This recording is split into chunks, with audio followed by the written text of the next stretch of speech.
Shalom, selamat pagi keluarga Telios, keluarga istimewa dalam Tuhan. Bagaimana kabar saudara hari ini? Saya berdoa semua saudara dalam keadaan baik, sehat, dan tentunya dalam berkat kelimpahan Tuhan Yesus Kristus. Saudaraku, kita hari ini masuk dalam minggu pertama bulan Agustus tahun 2020. Mari kita datang beribadah kepada Tuhan. Kita menyembah dengan hati yang mengucap syukur dan tentunya dengan hati yang murni. Saudaraku, saat kita beribadah dengan ketulusan, dengan kemurnian hati, saya yakin Tuhan boleh lawat, menjamah, dan mengurapi kita. Dan kiranya dalam ibadah istimewa pagi ini kita semua dilawat dan diberkati Tuhan. Selamat beribadah, Tuhan Yesus memberkati.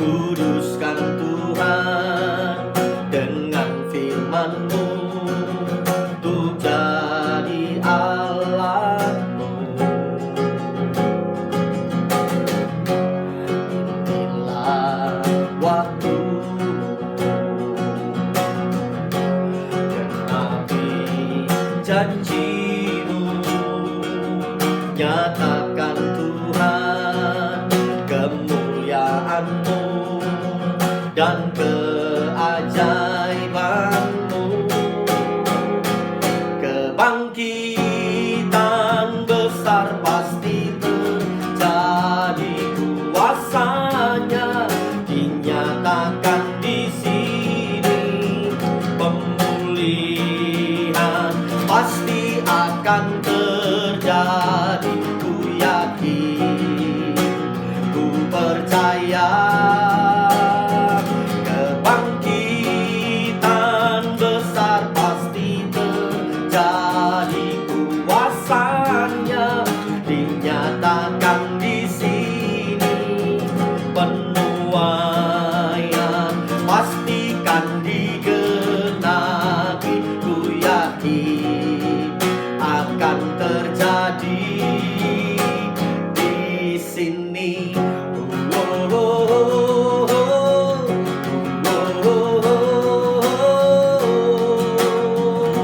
Katakan,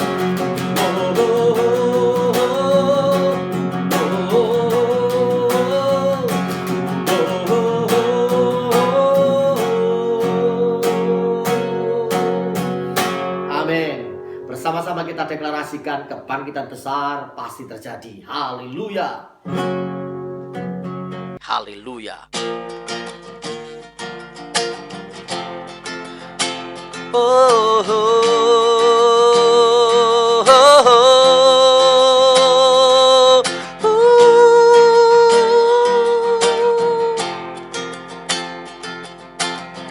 Bapa, kasih-Mu mulia, Kau nyatakan bagiku. Oleh kuasa darah-Mu Kau tebus dosaku. Bapa, kasih-Mu setia di setiap nafas hidupku.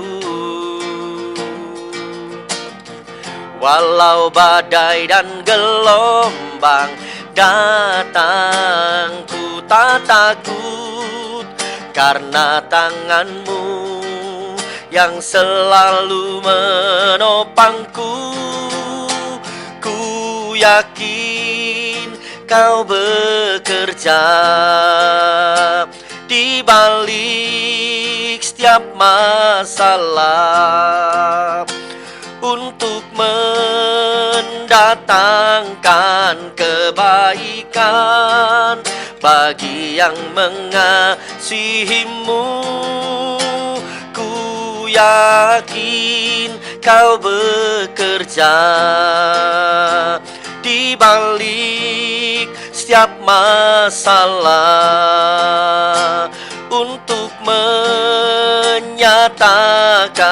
kemuliaan sampai kulihat pemulihan terjadi. Oh, oh,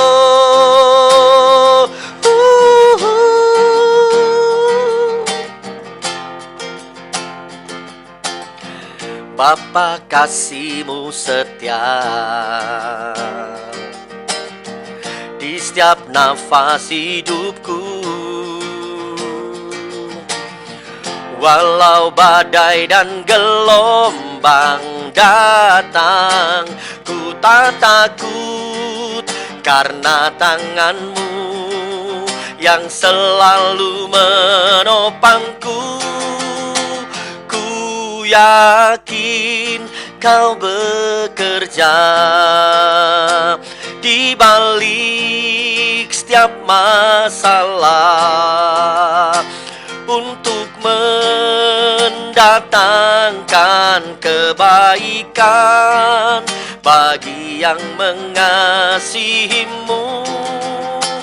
Ku yakin Kau bekerja di balik setiap masalah untuk menyatakan kemuliaan sampai kulihat pemulihan terjadi, kesembuhan terjadi, kebangkitan terjadi. Oh, oh, oh.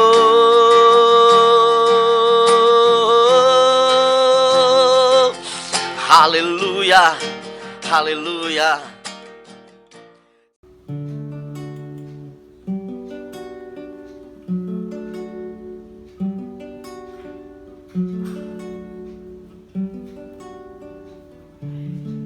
Ya, saudara dikasih Tuhan, sebelum kita masuk kebenaran firman Tuhan, mari sama-sama saya ajak kita menyembah Tuhan dengan satu pujian hadirat-Mu.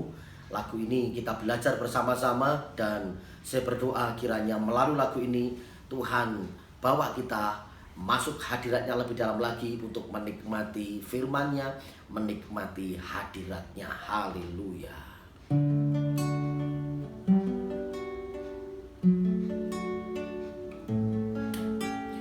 Ku rindukan hadirat-Mu, penuhi hatiku. Roh Kudus-Mu mengurapiku saat ku sembah-Mu.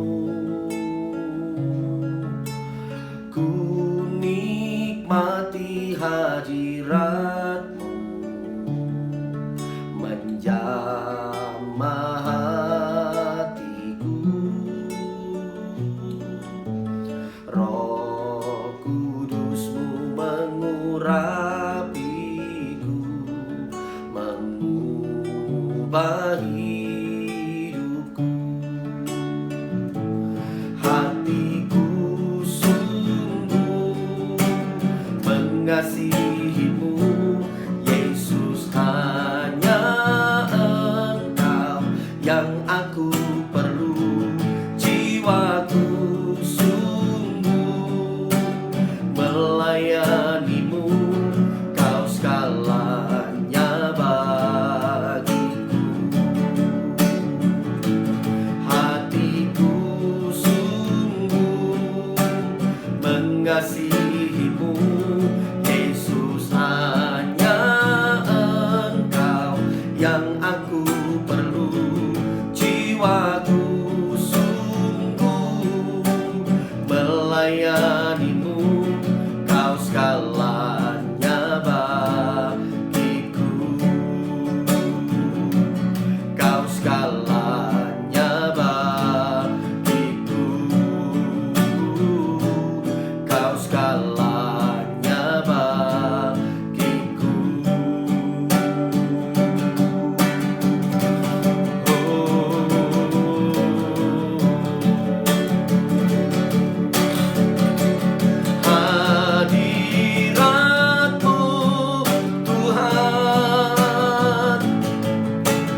Mari kita masuk dalam doa menyambut firman Tuhan.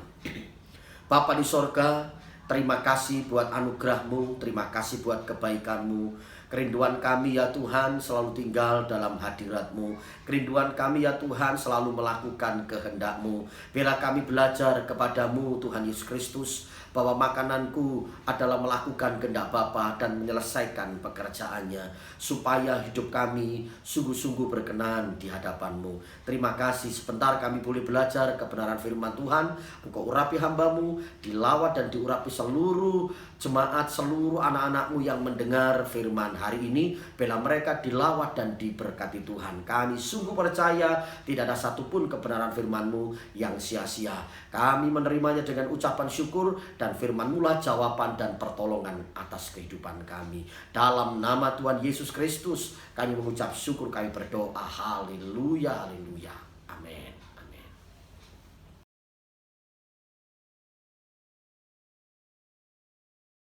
Ya, saudara kasih Tuhan, hari ini kita akan belajar kebenaran firman Tuhan dengan satu tema, hidup tapi mati, atau mati tapi hidup.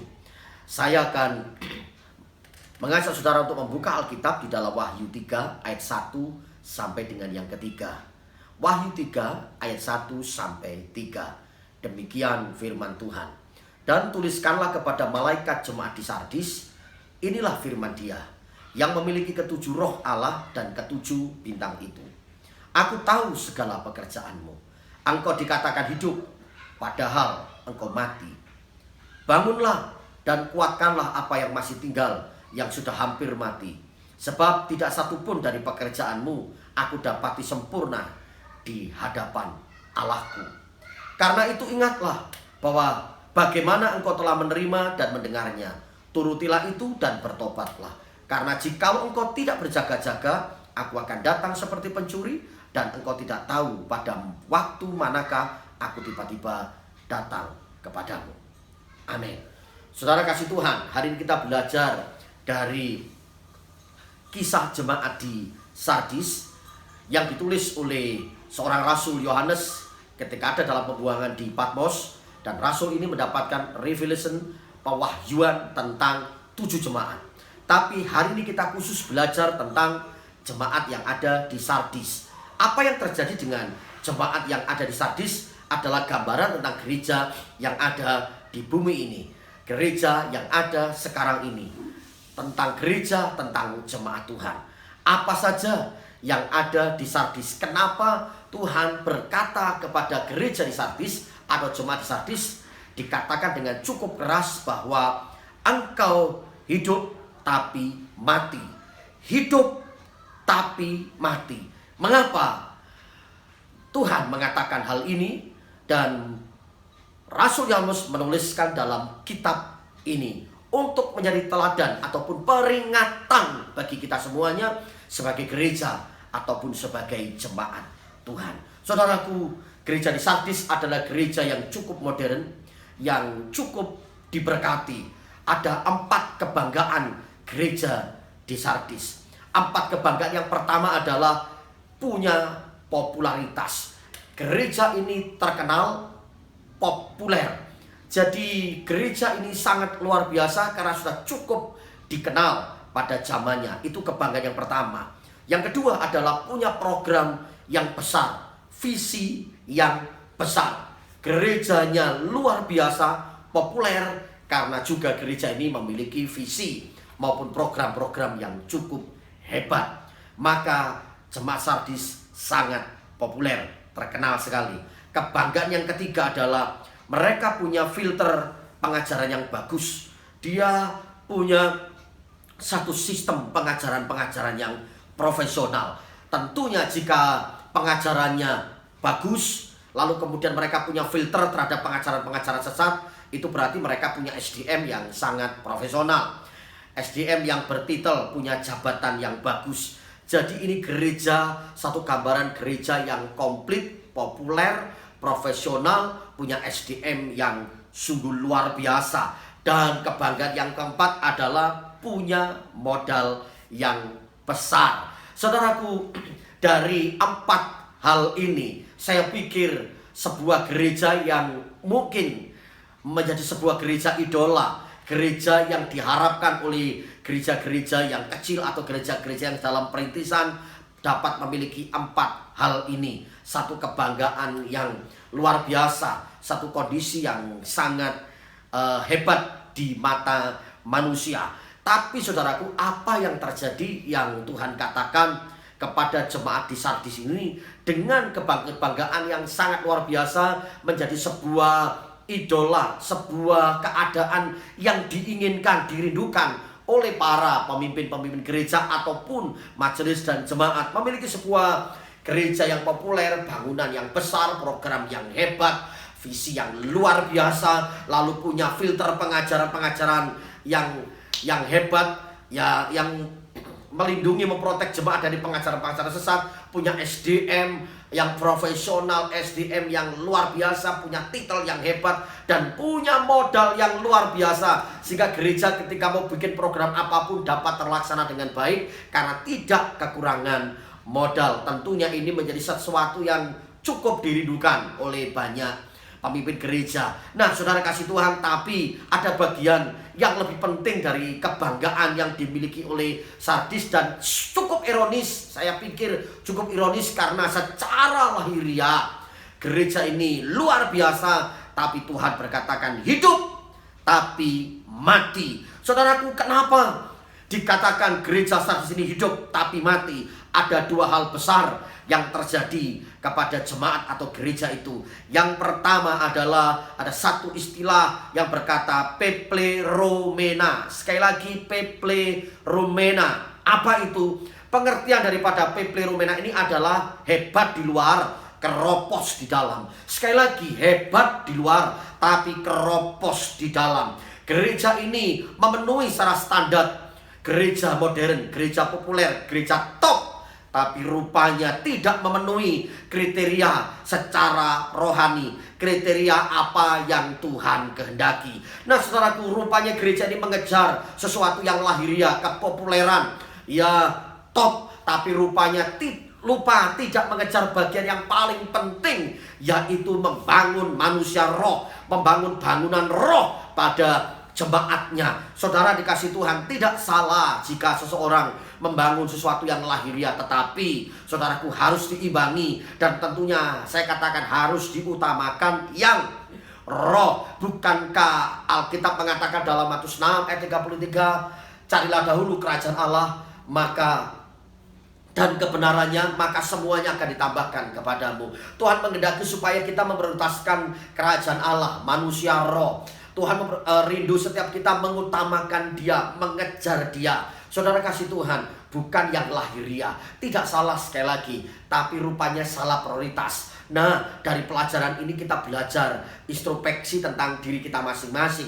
Bagaimana dengan keadaan saudara hari-hari ini? Apakah saudara telah melakukan yang sama? Kita mengejar sesuatu yang salah, kita mengejar kepopuleran, kita mengejar harta kekayaan, kita mengejar hal-hal yang duniawi. Anda bekerja segiat-giatnya untuk mengejar kepuasan harta dan duniawi. Saudaraku, saya mau ingatkan hari ini melalui kebenaran firman Tuhan yang kita boleh dengar dan pelajari bersama-sama, bahwa rupanya Tuhan menghendaki supaya kita semuanya mengejar perkara-perkara rohani, mengejar kerajaan Allah dan kebenarannya. Jangan pernah lupakan bagian ini. Ketika kita mengejar perkara-perkara rohani, manusia roh lebih dulu kita bangun, saya percaya Tuhan akan berkenan. Dan kalau Tuhan izinkan kita memiliki 4 kebanggaan seperti yang jemaat Sardis miliki, itu sebuah anugerah dan kemurahan Tuhan. Oleh karena itu saudara dikasih Tuhan, saya mengajak mari kita bangun manusia roh. Jangan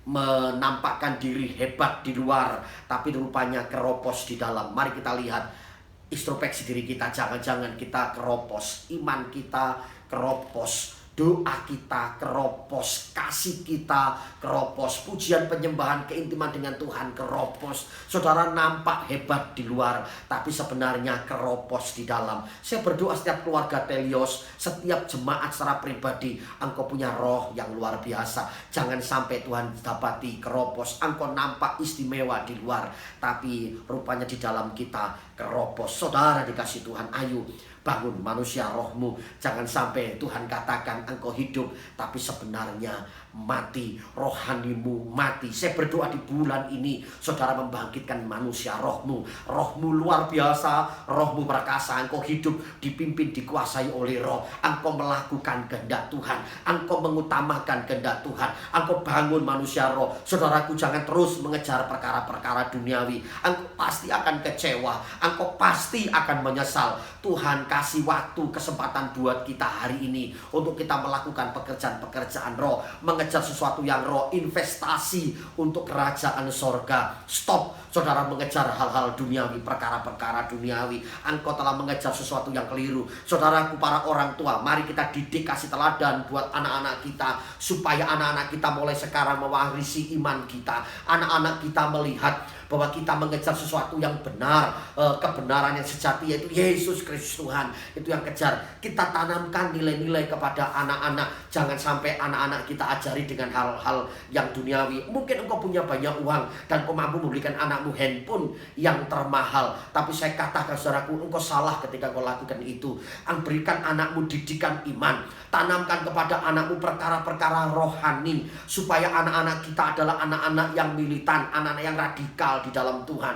Jika tidak, engkau akan kecewa. Anakmu akan mengikuti jejakmu. Saudara kasih Tuhan, anak-anak kita menjadi anak-anak yang liar secara roh. Anak-anak kita akan mengejar sesuatu yang salah. Pasti engkau akan kecewa, engkau akan menyesal. Oleh karena jika engkau diberkati, mari didik anak-anakmu dengan takut akan Tuhan. Engkau ajarkan mereka iman, engkau didik dengan keteladanan, dan engkau ajari supaya mereka juga mencari wajah Tuhan. Oleh karenanya Tuhan bagian ini, oleh karena itu saudaraku, sekali lagi pada bagian ini saya mau ingatkan, jangan sampai Tuhan katakan kepada kita, engkau hidup tapi sebenarnya engkau mati, karena engkau pepleromena, hebat di luar tapi sebenarnya keropos di dalam. Itu yang pertama yang dialami oleh jemaat Sardis. Kenapa akhirnya Tuhan katakan hidup tapi mati? Yang kedua adalah satu istilah, satu kata, hipokrisi. Sekali lagi, hipokrisi, yaitu artinya apa yang dipamerkan di panggung berbeda dengan yang sesungguhnya.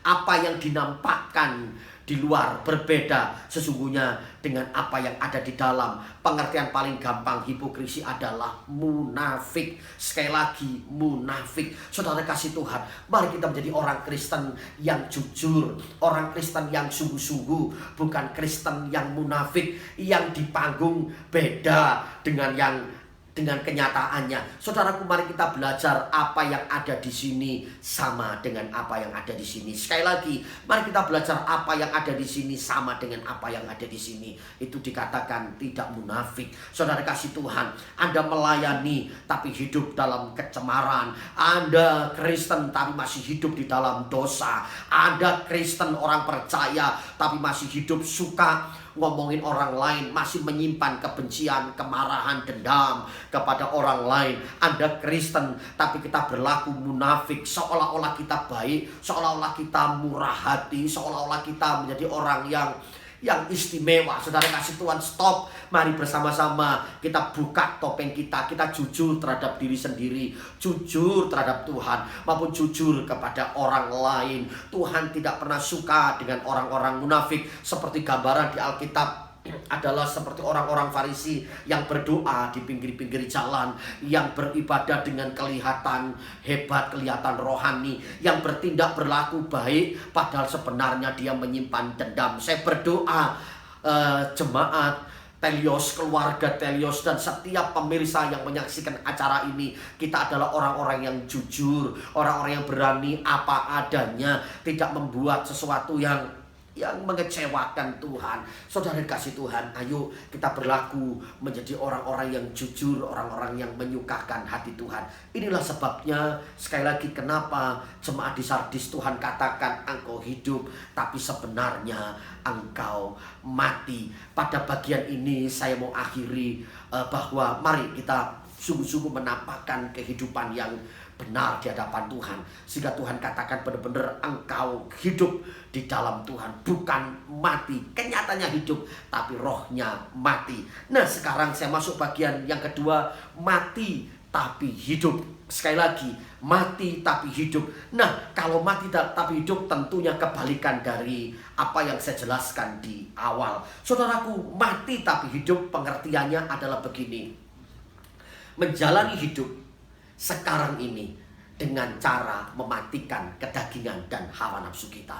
Menjalani hidup kekristenan dengan cara mematikan daging dan nafsu kita. Roma pasal 8 banyak menjelaskan tentang bagaimana kita hidup dipimpin oleh roh. Hidup harus mematikan keinginan daging. Galatia pasal 5 juga demikian. Bila hidup kita dipimpin dan dikuasai oleh roh dan bukan dengan kedagingan.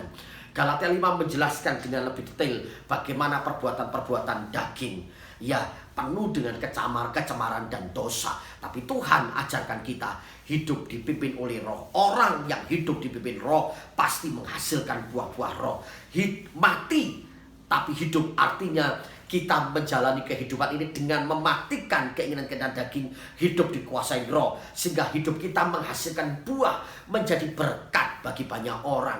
Kita hidup tapi kita mati secara keinginan daging. Yang ada dalam keinginan kita hanyalah menyenangkan hati Tuhan. Saya ingin bertanya kepada saudara hari ini, apakah saudara rindu hidupmu berbuah menjadi berkat bagi orang lain? Apakah saudara rindu hidupmu menyenangkan hati Tuhan? Satu-satunya cara ketika kita menyenangkan hati Tuhan, menyukakan hati Tuhan adalah dengan cara kita mati bagi dosa-dosa kita, mati bagi kedagingan kita. Yesus telah mati dan bangkit kembali. Penebusannya, saudaraku, telah menghapuskan segala dosa dan pelanggaran kita. Dan Tuhan Yesus mau kita hidup bukan dalam kecemaran, kita hidup dalam dosa, bukan yang Tuhan mau. Kita hidup di dalam roh, kita hidup mematikan daging, kita hidup mematikan hawa nafsu kita, hidup dipimpin, dikuasai oleh Roh Kudus, sehingga Tuhan boleh berkenan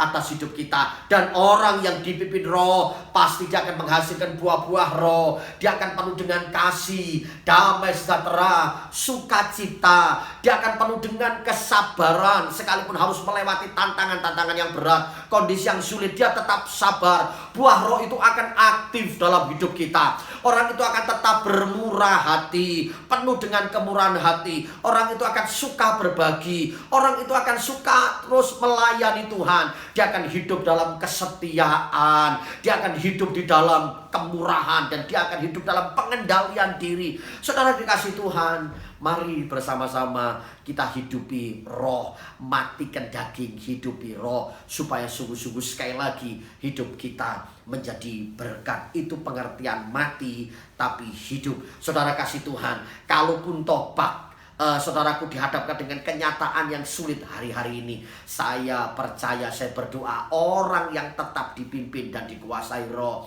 orang itu tetap mampu menjadi berkat. Haleluya. Saudara kasih Tuhan, mati tapi hidup itu pengertian yang pertama. Pengertian yang kedua adalah mengalami kematian tubuh dan hidup bersama dengan Tuhan. Orang yang percaya Yesus Kristus sebagai Tuhan dan Juru Selamat, dan dia setia di dalam Tuhan, dia melakukan kebenaran firman Tuhan, hidup dalam kehendak Tuhan, lalu dia mengalami sebuah kematian. Tubuhnya mati, ya, menjadi jenazah, mati. Kita akan menjemput bagian ini. Kita semuanya pasti akan mengalami hal ini, kecuali kita dipanggil dan diangkat oleh Tuhan, tidak mengalami kematian tubuh. Tapi dengar baik-baik, mati secara tubuh tapi hidup bersama dengan Tuhan. Mati tubuh, hidup bersama dengan Tuhan. Itulah sungguh-sungguh sukacita orang-orang percaya. Dan ketika kita mati dalam Tuhan, tutup mata di bumi, lalu kita membuka mata di sorga, melihat kemuliaan Tuhan. Itu namanya hidup yang kekal, hidup yang luar biasa. Saudara kasih Tuhan, oleh karenanya mari kita bersukacita ketika kita dipilih, dipanggil menjadi anak-anak Tuhan. Engkau dan saya punya jaminan kehidupan yang kekal. Kita akan mengalami kematian secara tubuh, tapi hidup secara roh bersama-sama dengan Tuhan dalam kemuliaannya. Saudara kasih Tuhan, sekali lagi melalui kebenaran firman Tuhan dengan nats Wahyu 3 ayat 1-3 tentang kisah jemaat di Sardis. Biarlah menjadi pelajaran yang berharga buat kita sekalian. Hari ini kita hidup, menjalani hidup, tapi mari kita matikan keinginan daging. Hidup dipimpin oleh Roh, dikuasai oleh Roh, sehingga hidup kita menjadi berkat dimanapun kita berada. Dan Tuhan berkenan atas kehidupan kita. Bila firman Tuhan hari ini meneguhkan, menguatkan kita, dan kita tentunya mau ambil sebuah keputusan komitmen untuk hidup menyenangkan Tuhan. Mari jangan sampai Tuhan berkata, engkau hidup tapi sebenarnya engkau mati. Tapi kita berkata bahwa aku telah mati dari kedagingan dan dosaku, tapi aku hidup di dalam kemuliaan Allah, hidup di dalam Roh Allah. Terima kasih. Haleluya. Shalom. Tuhan Yesus memberkati. Haleluya. Saudara, mari sekarang kita mengucap syukur untuk firman Tuhan yang kita dengar, dan kita siapkan hati kita untuk masuk dalam perjamuan kudus. Mari kita siapkan hati kita yang terbaik untuk menerima tubuh dan darah Tuhan Yesus Kristus. Sebelumnya saya ajak untuk kita naikkan satu pujian dan kita sembah Tuhan. Haleluya. Allahku, ku datang padamu. Roh Kudus, Engkau yang mengurapiku. Inilah aku, hamba-Mu. Engkaulah tujuan hidupku. Firman-Mu itu yang meneguhkanku.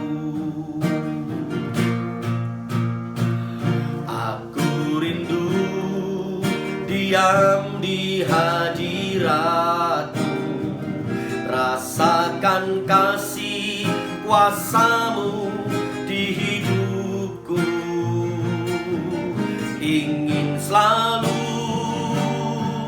bersama-Mu, andalan hidupku.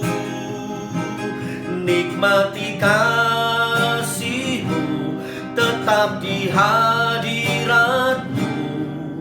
Oleh karena anugerah-Mu,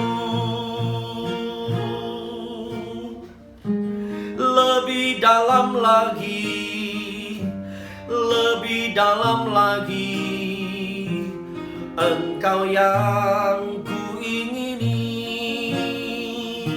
Oh, lebih dalam lagi, lebih dalam lagi, Engkau yang ku kagumi.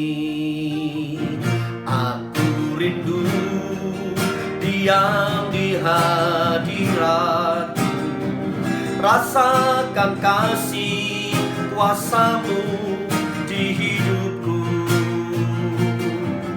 Ingin selalu bersama-Mu, andalan hidupku. Nikmati kasih-Mu tetap di hadirat-Mu.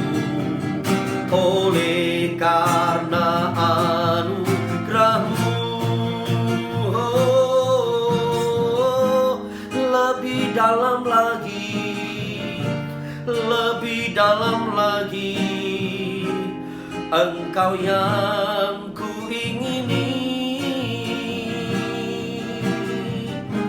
Lebih dalam lagi, lebih dalam lagi, Engkau yang ku kagumi. Bapa di sorga, kami bersyukur buat hadirat-Mu. Kami bersyukur buat kebenaran firman-Mu yang telah mengingatkan kami supaya kami hidup di dalam Roh, dipimpin oleh Roh. Kami hidup tapi tidak dikatakan kami mati karena kami mengejar sesuatu yang salah. Kami mengejar sesuatu yang tidak berkenan di hadapan Tuhan. Tuhan Yesus, ampunilah kami jika Kau dapati beberapa hari minggu yang kemarin Tuhan kami lakukan sesuatu yang tidak benar di hadapan-Mu. Kami mengejar sesuatu yang salah. Ampuni kami ya Tuhan. Bela Tuhan kami bangun manusia roh, sehingga Tuhan Kau melihat, menjumpai roh kami kuat, roh kami menyatu dengan Tuhan. Terima kasih Bapa, terima kasih meteraikan firman-Mu dalam roh kami masing-masing, dan mampukan kami ya Bapa untuk kami melakukan kebenaran firman Tuhan. Haleluya, haleluya. Bapa, sekarang saatnya, waktunya kami siapkan hati kami untuk menerima perjamuan kudus, yaitu tubuh dan darah Tuhan Yesus Kristus.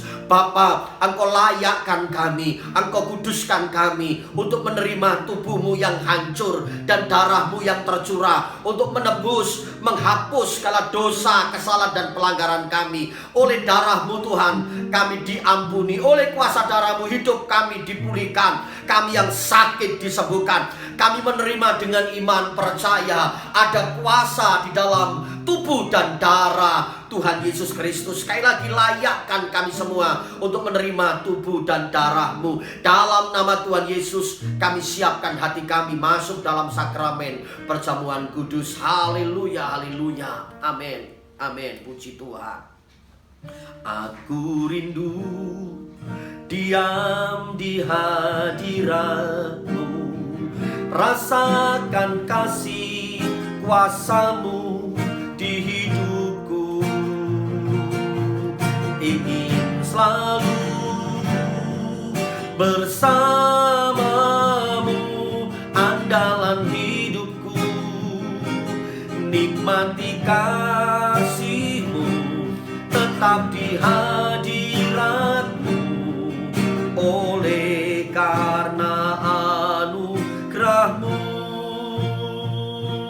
oh, lebih dalam lagi, lebih dalam lagi, Engkau yang ku ingini.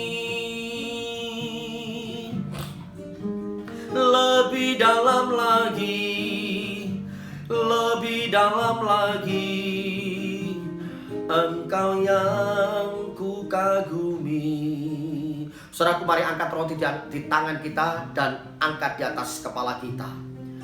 Kami siap menerima tubuh-Mu Tuhan yang hancur buat kami. Kami percaya ada kuasa dalam tubuh dan darah-Mu. Saudara kasih Tuhan, demikian firman Tuhan. Sebab apa yang telah kuteruskan kepadamu telah aku terima dari Tuhan, yaitu bahwa Tuhan Yesus pada malam waktu Ia diserahkan mengambil roti, dan sesudah itu Ia mengucap syukur atasnya. Ia memecah-mecahkannya dan berkata, inilah tubuhku yang diserahkan bagi kamu. Perbuatlah ini menjadi peringatan akan aku. Saudaraku, apakah saudara percaya bahwa yang ada di tangan kananmu adalah tubuh Tuhan Yesus Kristus? Amin. Mari bersama-sama kita makan dalam nama Tuhan Yesus Kristus.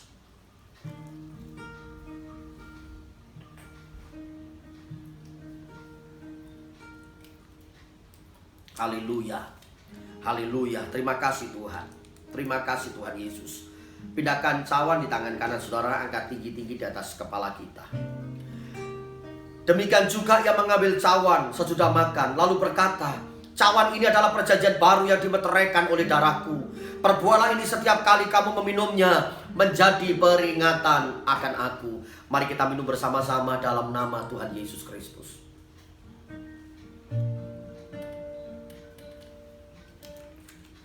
Mari kita mengangkat tangan mengucap syukur. Mari kita mengucap syukur. Haleluya, haleluya, haleluya. Terima kasih Tuhan, terima kasih Tuhan. Terpuji nama-Mu buat kasih-Mu yang besar. Haleluya.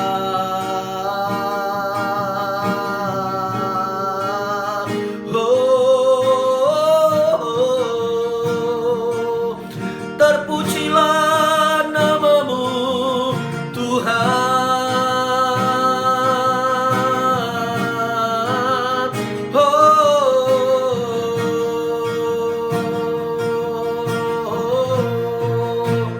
Ku bawa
Saudara, saya berdoa hari ini engkau yang sakit, dengan perjamuan kudus engkau disembuhkan. Hari engkau yang berbeban berat, oleh karena darah Yesus engkau dikuatkan dan engkau diberikan kemenangan. Hari engkau yang lemah dikuatkan, engkau yang kekurangan diberkati Tuhan. Saya berdoa di bulan Agustus ini, tingkap-tingkap langit dibukakan, dicurahkan, dinyatakan berkat, mujizat atas hidupmu, atas keluargamu. Engkau makin istimewa di dalam Tuhan. Engkau makin mantap, makin naik, makin kuat, makin tinggi, makin cepat, makin istimewa dalam Tuhan. Haleluya. Tuhan Yesus memberkati.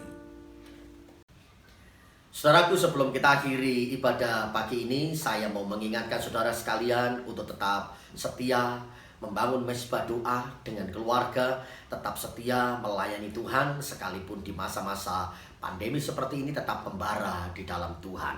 Dan jangan lupa kita memberikan korban syukur, persembahan istimewa maupun persembahan persepuluhan. Saudara dapat berikan seperti yang sudah biasa Anda lakukan. Saudaraku, jangan pernah berhenti menabur, memberi, apalagi untuk pekerjaan Tuhan. Saya percaya bahwa dengan Anda setia perpuluhan, setia menabur, memberikan korban syukur kepada Tuhan, Tuhan akan memberkati saudara. Tidak pernah ditinggalkan, tidak pernah dibiarkan orang-orang yang memberi berkat, yang menabur. Terlebih dia memberikan perpuluhan karena Tuhan menjaga, melindungi hartanya, melindungi hidupnya, dijauhkan dari segala hal yang buruk. Oleh karenanya, mari kita setia dalam memberikan korban syukur dan perpuluhan kepada Tuhan. Haleluya. Baik, saudaraku, mari kita akhiri ibadah hari ini dengan mengucap syukur. Mari kita mengarahkan hati kita kepada Tuhan. Angkat tanganmu dan kita bersama-sama menyembah Tuhan, menerima berkat daripada Tuhan. Haleluya. Diberkatilah hidupku, diberkati keluargaku, diberkati masa depanku. Kau limpahkan kasih setiamu, makin naik, makin naik, makin kuat, makin istimewa dalam Tuhan, makin tinggi, makin cepat, makin diperkenan oleh Tuhan. Sekali lagi diberkati. Diberkatilah hidupku, diberkati keluargaku, diberkati masa depanku. Kau limpahkan kasih setiamu, makin naik, makin naik, makin kuat, makin istimewa dalam Tuhan, makin tinggi, makin cepat, makin diperkenan oleh Tuhan. Makin naik, makin naik, makin kuat, makin istimewa dalam Tuhan, makin tinggi, makin cepat, makin diperkenan oleh Tuhan, makin istimewa dalam Tuhan. Diberkatilah hidup saudara hari ini, diberkati hidupmu, diberkati keluargamu, diberkati masa depanmu. Engkau terus makin naik, tidak turun. Engkau menjadi kepala, bukannya ekor. Engkau terus sanggup melewati masa-masa sulit, melihat pertolongan dan mujizat Tuhan. Oh, anak-anakmu penuh hikmat, anak-anakmu punya masa depan yang terbaik. Diberkati lumbung-lumbungmu, diberkati keluar masukmu. Sekarang saudaraku, terimalah anugerah dan damai sejahtera dari Allah Bapa, cinta, kasih karunia dari Tuhan Yesus Kristus, persekutuan, kekuatan, penghiburan dari Allah Roh Kudus menyertai, memberkati saudara sekalian dari sekarang ini sampai Maranatha. Tuhan Yesus datang kali yang kedua, mengangkat kita dalam awan kemuliaannya. Kita yang percaya dan mengasihi Tuhan sama-sama berkata, amin, amin. Shalom, Tuhan Yesus memberkati.